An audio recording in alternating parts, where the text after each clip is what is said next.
saknyatane goncang seret binangun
samar pamoning sukma sinukmaya winahya ing ngasepi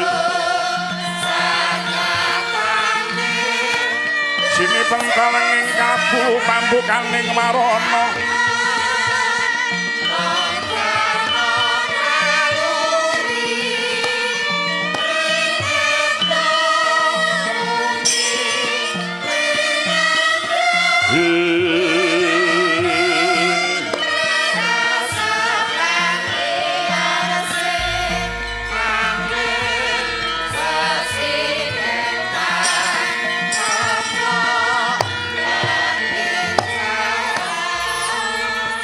ingkang wonten ing madyaning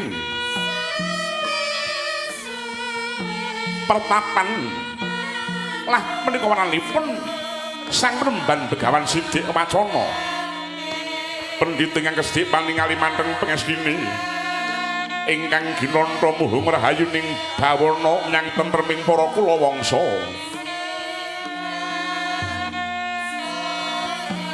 ing rikalangan mangke sinten ingkang dumunung wonten ing madyaning pertapan ing Andong Sumawi peparap sang Penemban Begawan Sidik Wacana linggih wonten ing madyaning bali pacarabaan anampi dhateng wiswanipun ing wayah nenggih Endang Pergiwa tuwin Endang Pergiwati sinabeting pungkur pasebani santri Jana Loka ingkang tansah sumuyut kersanipun sang abdi Penemban Begawan Sidik Wacana mangkono jeneng sabda pangandika sang Penemban Sidik Wacana rereh ririh angarah prana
kembang bopong terate bang rara yungan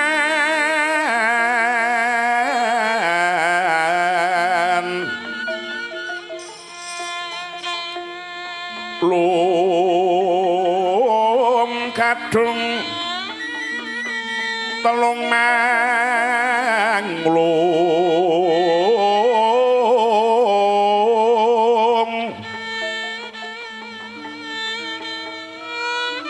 kati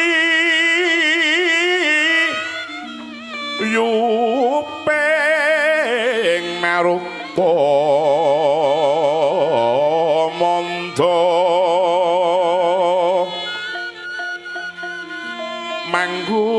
manggut yen kadulu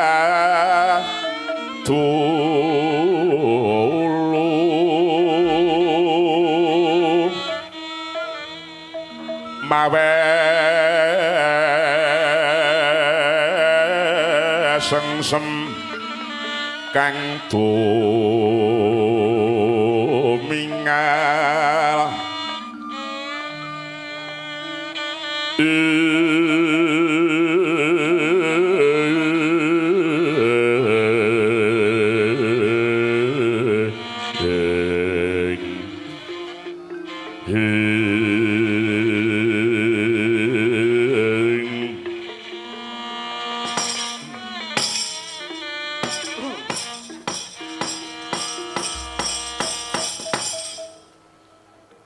Nini pergiwa kelawan kuwi pergi mati bocah wadon kuwi mbok sing padha padhang polatane nduk ora prayoga yen kowe welu kang dadi polatanmu inggih Ndara Ayu mbok yo mesem merengut pedahe apa mbok yo guyu nesu pedahe apa penjalukmu yang bakal tak turuti kowe iki omong apa Cantrik Janaloka inggih nyuwun ngapunten kula niku namung udarasa ngapake cakepan PKK niku wau mergo sampeyan kula niku sakniki dadi penggirang lumayan timbangane nganggur saestu. Lah maune kowe iki dadi apa? Kula niku pengenong waunipun niku. Oh iya. Pergiwa pergi mati. Yen tak sawang kowe sakloron kuwi mau kucem kang dadi gawayamu, pucet kang dadi praupanmu. Yen awan ora kelem padha mangan, yen bengi ora padha turu ki mau sing mbok pikir iki mau jane iki apa? Yang Penemban kepiye nggonku bakal seneng atiku nek kekarepane putumu sakloron iki mau ora bakal keturutan kosek kekarepan sing endi nini Yang Penemban menapa paduka kelimput menapa paduka menika kesupen sampun sawetawis dangu anggen kula lan Nyai pergi mati menika nyuwun kepingin mangertosi sinten Sudarmo ingkang ngukir jiwa raga kula menika Yang Penemban pun yang rak wis tau ngendika bola bali bapakmu kuwi mau satriya Madukara kekasih Raden Janaka ya Raden Harjuna pikajeng kula mboten namung kandhek wonten ing dedungingan kewala kula lan Nyai pergi mati kepingin sanget pinanggih kalian Kanjeng Rama Janaka. Iya yang kejaba kuwi aku uga pengin nambani kawruhku. Aku mung nglucek ana pepertapan Ngandong Sumawi kene wae saben dina mung weruh gunung kalawan alas. Pisan-pisan aku uga kepengin weruh kananing kutha Goro utawa jroning kutha ki mau ramene kaya ngapa Yang Penemban. Nini sing jeneng kutha ki mau nadyan katone ki mau sarwa indah sarwa neng semake nanging sajake gawate ki mau keliwat-liwat ngungkuli gawate alas gung liwang-liwung ingkang angker hasinger menapa jroning kutha menika ki kathah satuwana ingkang galak kados singa macan sawer lan sak panunggalanipun ingkang mawa wisa ora kuwi nggih apa ning kutha ki mu akeh demite jim setan priprayangan gendruwo sak manunggalane dudu kuwi gawate kutha kuwi mau ora saka kewan galak lan kaya macan singa lan ula liya liyane uga ora saka bangsane demit jimsitan priprayangan nanging sing jalari gawate ki mau menungsane urip ning kutha ki mau ora gampang menungsane akeh sing kejeming ngungkuli kewan galak tega nyikara menungsa liyane bakune mung golek klimising lambe mblenduke wetenge dewi-dewi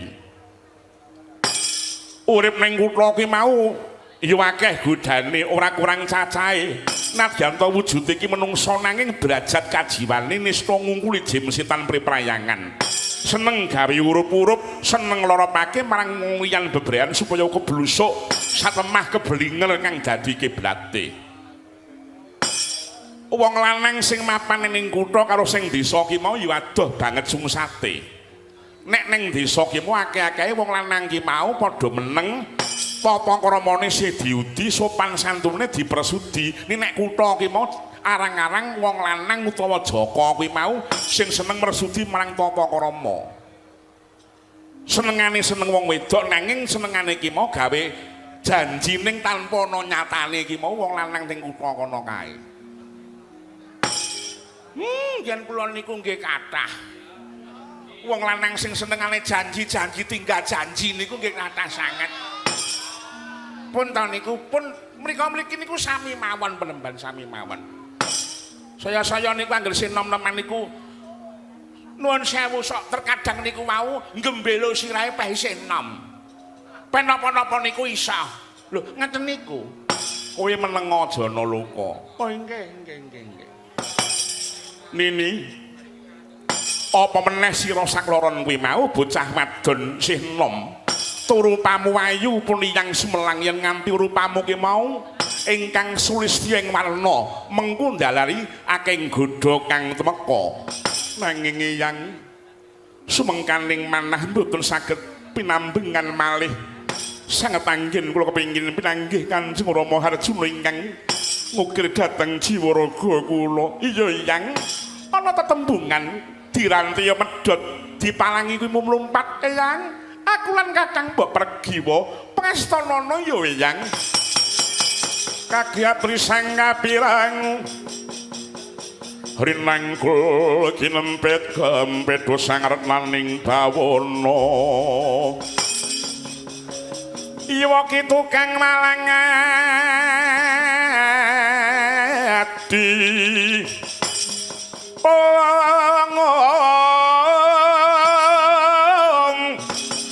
iwa ki tukang nenesing tias iwa ki tukang kudu garing tekong dadak melu-melu kaya budine wong ajabe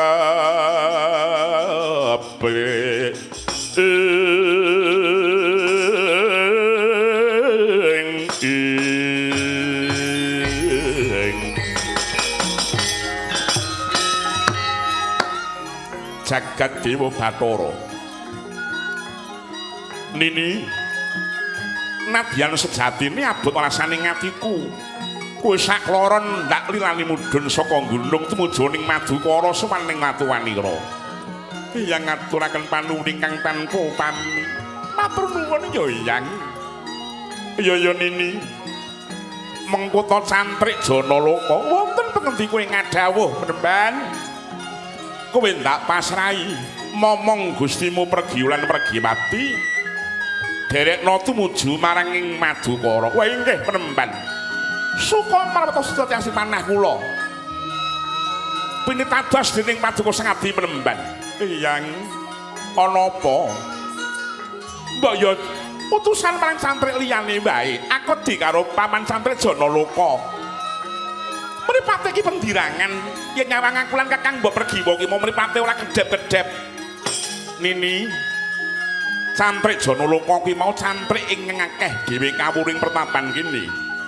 kejaba weruh dununge kasatriyaning Madukara kiraku cantrik Janaloka ki mau ora bakal ngeling semi ngisi-isining bab perkara tata krama awit ing mengkene lakumu bakal sowan priyagung lan peniyang percaya yen to si Janaloka bakal ngreksa marang kowe sakloron rak ya ngono to Janaloka nggih penemban Ndara Ayu leres dawuhipun ingkang yang penemban Sidik Wacana kula sagah rumeksa paduka kalih ampun semelang mugi jagat neksenana menawi kula nggadahi sedya kirang prayogi dumateng panjenengan mugi-mugi nemeh cintraka pejah kula mboten lumrahing jalma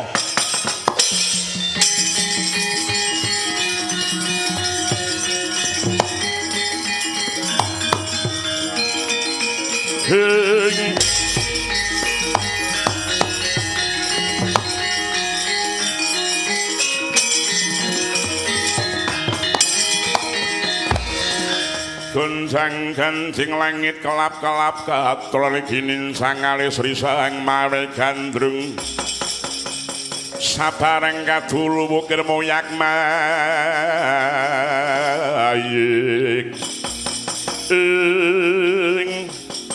apa kena tak ugemi sumpahmu ki mau jana loka estu Ndara Ayu estu yang menami mengatakan paling kula nyuwun pamit Jaya-jaya tumuju dhateng kasatriyaning Madukara aku ya nyuwun pamit ya Yang ya Nini ndak sangoni puja mantra Basuki lakumu muga tansah nyandung sepaka mulya kula iki nyuwun pamit penemban iya ya cantrik Jana Loka duga-duga digawa ngati-ati aja kok mesti lali ya Jana Loka oh inggih penemban permara manguswa yang ngambreng-ngeng kati karo naning kaswase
bejo kemayangan uripku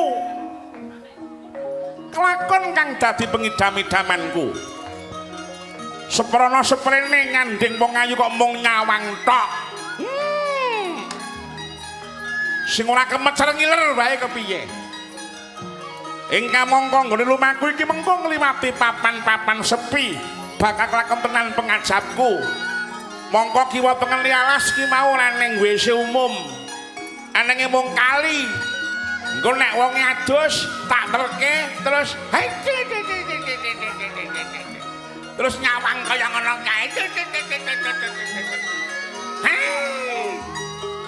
nyawang wong ayu anenge mung klametan wae nadyan aku sumpah aku wis apa aku ora peduli durung karuan yen mandi ucapku dhewe upama mandi tenan uripku lak ya mesti ning bahaya aku wis tak sepatani dhewe ben dadi wong sugih ning nyatane aku ya mung kere kaya ngene wong ayu toleneku wong ayu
Samara pamoring sukma sinukma ya minah ya wingasepi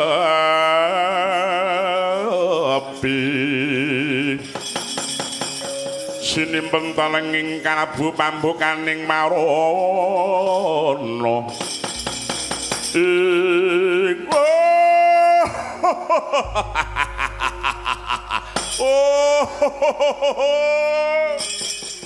Le Kartomarmali wonten dawuh Kakang Mas Drusasana. Wis suwe aku karo kowe munggah gunung mlebu alas. Pamriya golek patah putri sakembaran kang mijil saka ing gunung minangka sarana dawuhipun Anmulesmana Mandrakumara. Pirang-pirang dina ora entuk gawe bareng ketemu ana bocah ayu loro cacahe tur kembar kemanikan. Nek ketemu wong ayu ning tengah alas ngene iki banjur mrinting githokku ki menungsa apa bangsa lembut ya le ya. Nitik sukunipun ingkang boten ingkang ngambah wonten ing Bantara menika cetha menawi menika menungsa limrah Kakang Mas. Jan-jan aku wis ngudara rasa ngono kuwi. Ning bareng nyawang wong lanang sing ngetutake bocah loro iki kok gumun rasane ngatiku. Iki nek bangsane lembut kok ora medeni. Ning yen kok bangsane menungsa kok wujute ora karuan bongkot pucuke. Nek jambu kulon kene kaya yoyon. Menungsane bentuke ya ngene iki. Sirahe kaya tunggak diiketi-iketi bathuke nonong mripate ngerong pipine kempong untune ompong lambene ndomblong nek mingkem malah kaya brutu pitik. Wah.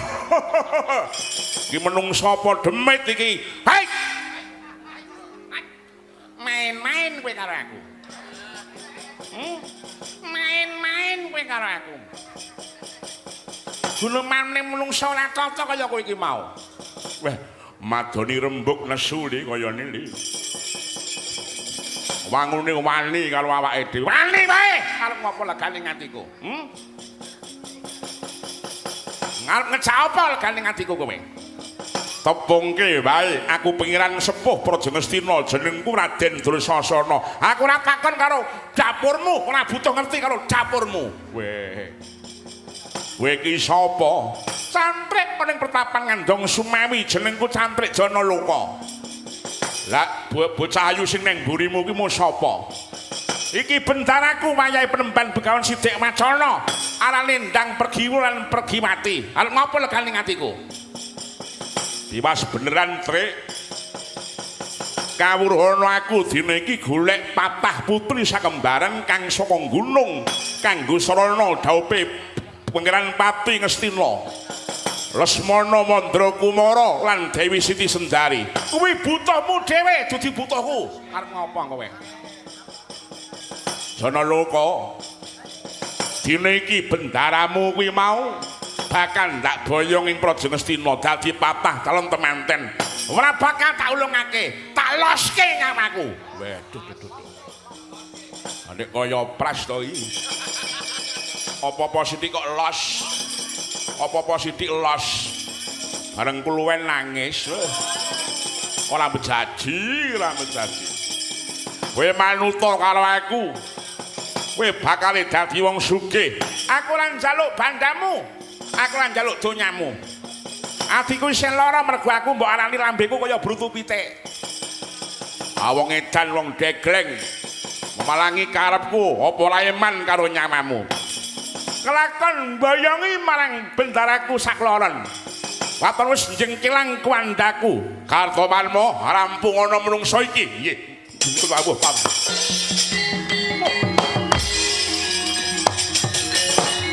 Aja mlayu.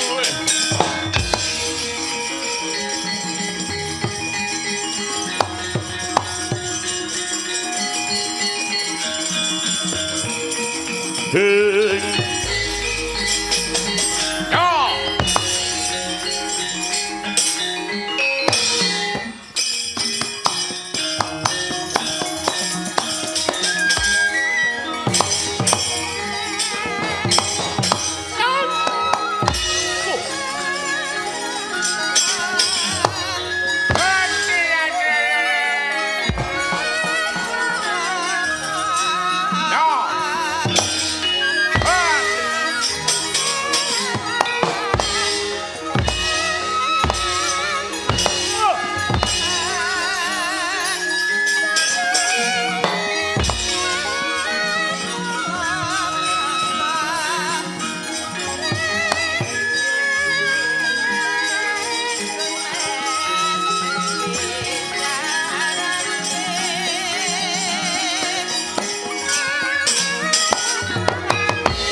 Ya bocah wedok lho.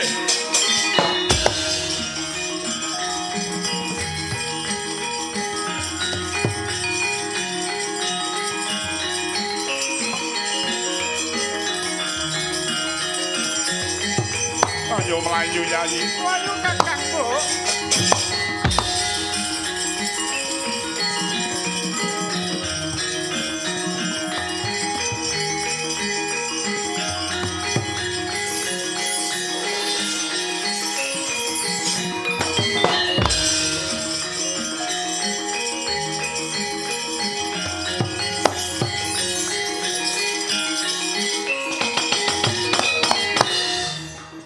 Ngonku ngupaya patih wujute papah sakembaran.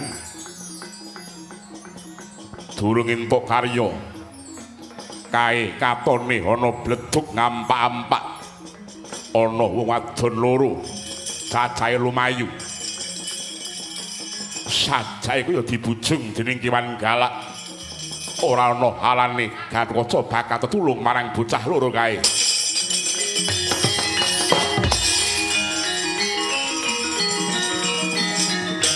Aja mlayu.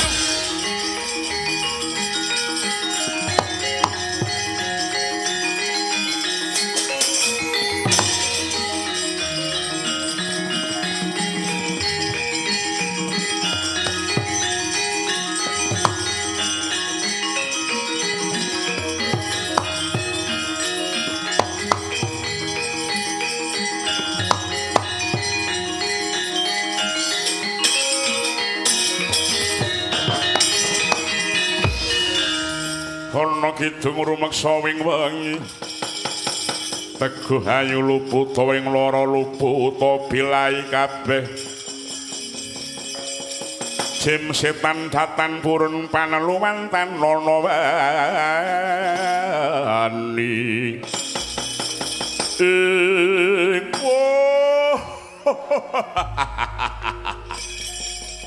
ora pangling anak kulanang pringgon dani Gatotkaca iki nyuwun pangapunten wa kenging menapa paduka mbujung lali estri kala wau iki dudu perkaramu lho ora perlu ngerti ayo kowe minggat terus papan kene nuwun sewu mboten badhe sumingkir menawi dereng ngertos lot dodok saling perkawis. Apa kowe ora wedi karo aku, Le? Aja meneh dapurmu, bapakmu Werkudara nek kowe cilik karo Punwa yen po gelut ora tau menang. Sakyane Werkudara temu karo aku, kecerit-cerit wedine. Wis nganti welut kae. Ayo kowe gelem minggat apa ora? Ora gelem minggat wis lakon sumyur kuwandamu. Semonggo kula ladosima. Ah, sing ati-ati Le.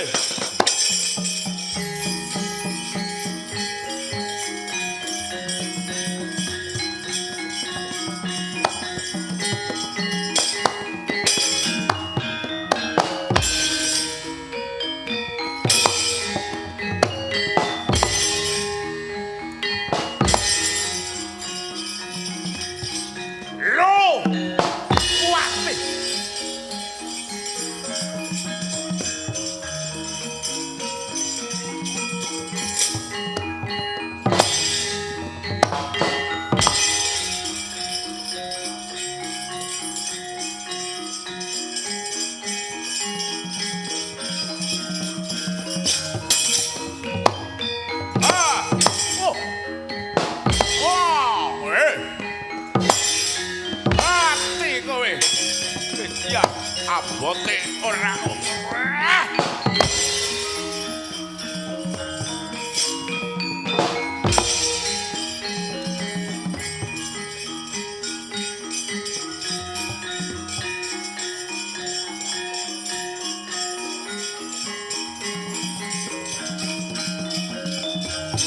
Loh. Oh, doyong, doyong. Aduh. Loh. Hati kowe. Yo. Oh, doyong. Hati. Ha. Hai. Oh. Oh. Wah.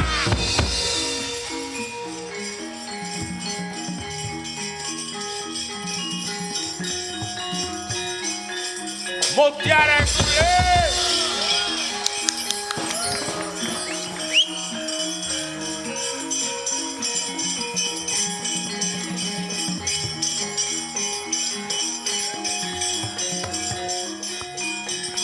Oh.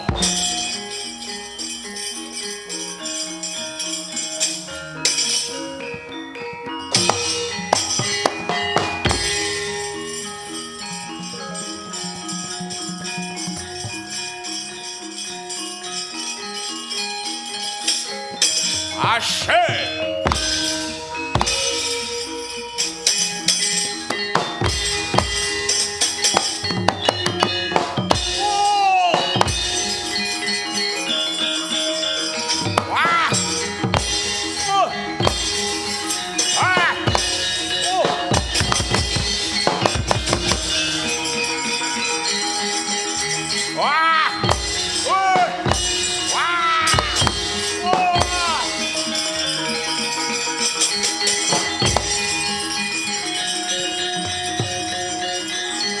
Melayu Le.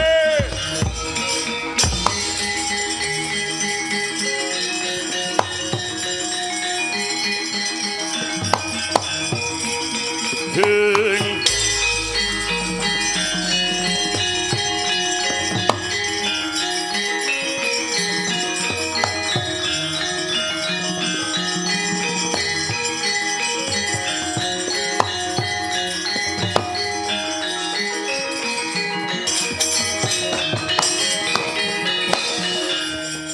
Ana tulis Hyang Widi yen wong sabar lan narima kinandhara dawa muri sugi kadang pawong mitra kinajek ing sasama ing Raden ngaturaken ageng penuwun ingkang tanpa upami dene panjenengan sampun peparing pitulungan kaliyan kula Raden matur nuwun ya Raden. Ya dibos padha-padha. Aku mung dadi lantaraning Gusti Kang Maha Kawasa. Tepungke wae aku nata pringgandani jenengku Gatotkaca. Kowe iki mau sapa? Wingking saking pertapaning Ngandong Sumawi. Putranipun Kanjeng Ibu Manuhara Mayah Begawan Sidik Wacana. Kula menika pun endang pergi wadene menika kadang kula nem nyayi endang pergi wati. Banjur sediamu bakal menyang endi dene tekan alas kene. Nedya tumuju ing Madukara saperlu ngupaya dhateng tiyang sepuh kula. Tebunganku ning Madukara ki mau akeh, banjur wong tuamu ki mau sapa?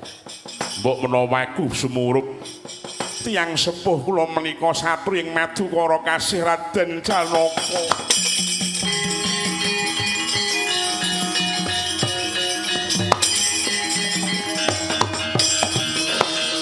Kakang Mbok, Raden Gatotkaca semune iki mau kaget bareng krungu asmane Kanjeng Rama Janaka. Takonono ya Kakang Mbok. Sawa ngerti nek Raden Gatotkaca ki mau wis tau tepung. Inggih Raden. Menapa Paduka sampun nate wanuh kaliyan tiyang sepuh kula. Ora mung tepung, Raden Janaka kuwi isih klebu bapa pamanku. Yen mengkono, aku lan sira karone aku isih sedulur dhewe. Syukur menawi mekaten Raden. Malah keparenga kula nyuwun pitulungan. Keparenga Paduka Raden nerapaken kula kekalih wonten ing kasatriyaning Madukara Raden. Kawruhana. Lamun dina samengko Paman Janaka lagi jengkar saka ing Madukara. Dina iki Paman Janaka tindakaning Praja Ndrawati. Saperlu ndhawuhake putrane Yayi Kadangmu Yayi Abimanyu. Malah diwas kebeneran. Kowe bocah loro bakal ndak kanthing Ndrawati.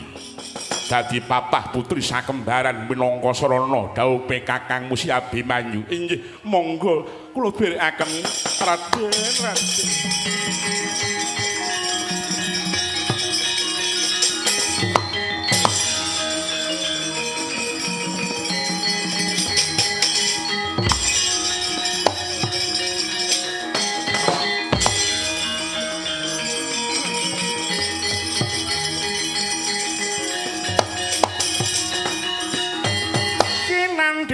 Tebu sauyun kayung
Anjrah ingkang puspitorum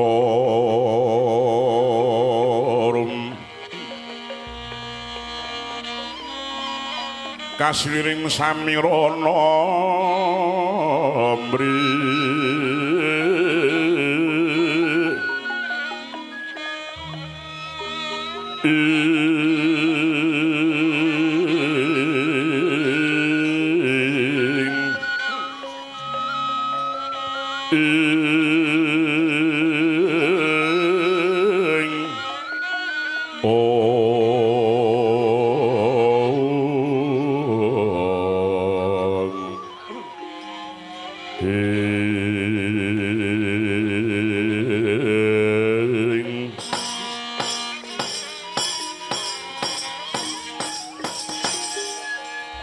nuwun sewu ya Prabu. Ya Prabu Puntadewa. Ketingal samapta pangambya ing temanten kakung. Pulunan kula si Abimanyu ingkang sedaya menika natya mengku dumateng Nini Siti Sendari. Nuwun sewu Yayi. Menapa bebana saking calon temanten putri wujudipun patah sakembaran ingkang mijil saking arga sampun jangkep menika Yayi. Nun inggih Koko Prabu. Bebana temanten sampun sumapta Koko Prabu. Lajeng sinten patahipun? Kula aturi yandangu dhumateng Yayi Janaka. Yayi Arjuna, wonten pundi kowe ngadhawuh Koko Prabu? Sing dadi patah sekembaran sapa Yayi? Mijil saking pertapaning Andong Sumawi. Sesilih endang pergiwa sarta pergiwati menika tasih putra kula piyambak Koko Prabu. Putrane Yayi Janaka inggih karo mbok sing endi? Werkudara piye? Pergiwa pergiwati iki mau putrane Yayi Janaka karo ibu sing endi? Aku ora ngerti. Janaka ki anake ting tlecek. Ning endi ana? Ning etan ya ana, ning kidul ya ana. Aku dhewe gumun nek dikelumpukke 17 wayane. Karo ibu sing endi Yayi Janaka? Yayi Ndang Manuhara atmajanipun Resi Sidik Wacana saka Sentana sanes.